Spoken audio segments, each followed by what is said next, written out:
So, how do you unhide messages on Discord application? So to start off, let's open up the application here. Now here, as you can see, we have a person here named Asura.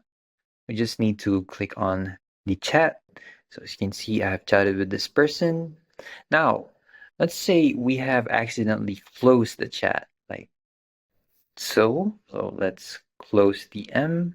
So as you can see, we have closed the DM for this person.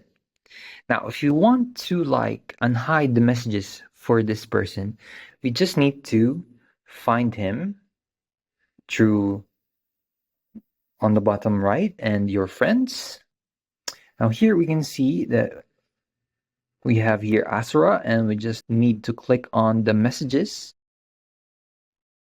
And as you can see, we have found the closed message or the hidden message here. Okay, that's all. Thanks for watching. Don't forget to like and subscribe for more helpful topics.